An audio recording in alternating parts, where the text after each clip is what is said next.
Welcome to the Explainer. You know that feeling you've almost certainly had lately?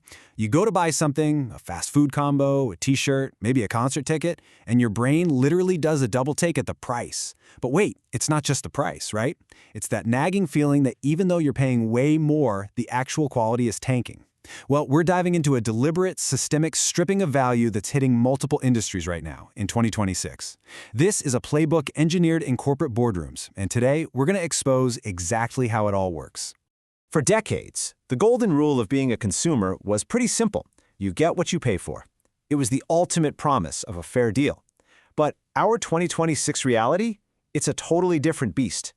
Corporations across dozens of major categories have essentially figured out how to completely hollow out the value, keep those prices soaring, and they're aggressively betting that you're just too exhausted by everyday life to notice or fight back. So we are paying more for less, totally by design. To show you just how coordinated this corporate playbook really is, here's our roadmap for today. We'll look at the death of value, the convenience trap, the subscription squeeze, the illusion of luxury, the hidden fee epidemic, and finally, how you can actually walk away. All right, let's dive right into Section 1, the death of value and the extinction of affordability. So we're living in this era where the entry-level budget-conscious option hasn't just lost popularity, it's been intentionally wiped off the map. Think about the biggest purchase most of us make, a car. Take a guess at how many brand new mainstream car models you can buy in America right now for under 20 grand. Literally zero, not a single one. The Kia Rio, the Mitsubishi Mirage, the Nissan Versa, they're all discontinued. Automakers simply realized, hey, there's way more profit in not building affordable cars. And because of this, the average American is now holding onto their vehicle for a record 12.8 years. The budget option wasn't outcompeted. It was just abandoned in favor of $50,000 heavily financed machines. Moving on to Section 2, the convenience trap, fast food and delivery. Let's see how this builds in a space you probably interact with all the time, the food industry. Over the last decade, fast food chains have jacked up their prices by a whopping average of 60%. And because of that, a staggering 78% of Americans now consider fast food to be a luxury. I mean, think about how wild that actually is. A product that was fundamentally designed to be the ultimate cheap budget fallback for tired families is now been totally reclassified in our minds as a discretionary splurge. And what's really interesting here is this stark two-tier pricing system. The industry doesn't just have one set price anymore. If you just walk up to a menu board, you're getting hit with the absolute highest penalty rate. To get what we'd call the fair price, you literally have to download their app, hand over all your personal data, and navigate their little digital maze. Oh, and delivery? Forget about it.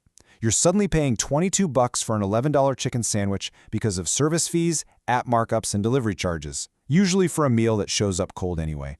But it is not just restaurants. Take a walk through the grocery store. You can grab whole onions for about 49 cents a pound. Or you can buy them pre-diced in a little plastic tub for $4 a pound. Guys, that is a 700% markup. Just to pay someone to use a knife for what, 20 seconds? We are being astronomically taxed for even the absolute tiniest slice of convenience. All right, Section 3, the subscription squeeze, streaming and gym memberships. So, the modern economy essentially wants you paying forever. They're setting up these recurring digital and physical traps that completely rely on your exhaustion and ridiculously difficult cancellation processes, just to keep their revenue flowing. Remember when streaming was supposed to save us all from cable? Yeah, well, they've basically just recreated the expensive cable bundle. This quote right here, from Netflix executives to their shareholders, says the quiet part out loud. The company is focused on revenue and operating margin, not subscribers as our primary financial metrics. Their main goal is no longer growing a happy subscriber base. It's about engineering your consent to squeeze more revenue out of you. They raise the price of ad-free plans specifically to force you down into cheaper tiers where they can just blast you with ads. And no surprise, consumers are hitting a breaking point. When you start stacking Netflix, Disney, Max, Hulu, those average monthly bills are easily crossing $100 a month, which is exactly why nearly half of U.S. consumers, 49% to be exact, have canceled or downgraded a streaming service recently. The churn rate is absolutely exploding, not because the shows are necessarily bad, but because the pricing model broke. And this exhaustion, it bleeds right into our broader digital lives too. Over half of Americans say maintaining an online presence actively feels like work. We are all suffering from some level of digital burnout in this massive cognitive tax. Just the friction of managing fragmented services, dodging constant notifications, and spending 12 minutes mindlessly scrolling just to find a show, it literally feels like unpaid labor. These companies aren't just taking your money, they're entirely draining your cognitive comfort. Which brings us to Section 4, the illusion of luxury, fashion, bags, and thrifting. Historically, buying luxury meant you were paying for generational craftsmanship and durability, right?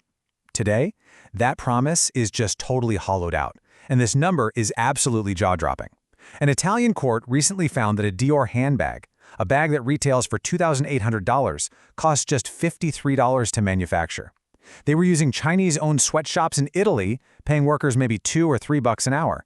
That is a 5,000% markup. You aren't buying heritage or craftsmanship anymore. You are paying a massive, massive premium purely for a logo stitched onto a bag. And the crazy part is this exact same trick is happening right down in the middle tier of fashion too. Brands are quietly thinning out their fabrics while steadily bumping up the prices. We've got a former H&M sourcing manager admitting, quote, "Fabric weight was the first thing to go. Nobody on the floor measures it anymore. They measure cost per yard, that's the whole game," end quote. Basically, your everyday work clothes have been systematically downgraded into single-use costumes that start falling apart after, what, 3 washes? So the crucial point here is that modern luxury is largely an illusion. It is this brilliant marketing facade that's completely disconnected from actual material quality or ethical production. And honestly, this mindset has even infected charity thrifting. You've got organizations like Goodwill taking donated, used, fast fashion items and marking them up to near retail prices. It's wild, because it ends up punishing the exact people who used to rely on those stores as a safety net. Let's move on to Section 5, the hidden fee epidemic. Travel and live events. The travel and live events sectors have been completely overtaken by algorithms and hidden junk fees. Just look at how the lure compares to the trap here. For concerts, monopolies like Ticketmaster add 24 to 44% in mandatory junk fees right at checkout. Or airlines, they'll advertise a $300 fare but then suddenly hit you for carry-on bags and, just wanting to pick a seat. Hotels will lure you in with a great rate and then slap a $55 mandatory resort fee on you at the front desk for amenities you are never going to use. And the kicker? These corporations spend millions lobbying against government transparency rules that would force them to just show you the real price up front. And if you try to fight back, well, they've already planned for that too. This is an actual reported training script for hotel front desk staff regarding those surprise fees. It literally says, don't itemize, don't apologize. If they push back, offer a $5 credit and move on. It is a deliberate, psychological wear-down tactic. They are banking on the fact that you are just too tired from traveling to stand at a front desk and argue over it.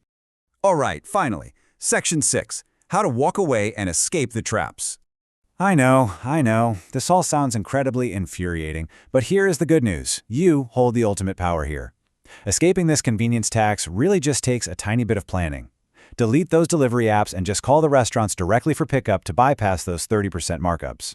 At the grocery store, try switching to store brands. They're often made in the exact same factories as the name brands, and you can save up to 36%. And please, never, ever pay that 700% markup for pre-cut vegetables. Just buy the whole food. A little batch cooking at home completely neutralizes the drive-through trap. When it comes to subscriptions, it's time to adopt the rotation method. Subscribe to one service for a month, binge exactly what you want to watch, cancel it, and move on to the next. It reclaims your cognitive comfort and honestly saves you hundreds of dollars. For fitness, maybe ditch the big chain gyms that literally rely on you not showing up. Check out your local YMCA, or just go for a walk outside. For live events, try actually going down to the venue box office in person to dodge those massive 44% digital junk fees. And when you're flying, always use Google Flights to check flexible dates and secondary airports so you can beat their pricing algorithm. And finally, just step off the new product treadmill entirely. You can absolutely still find true quality in craftsmanship. You just have to look a bit to the past.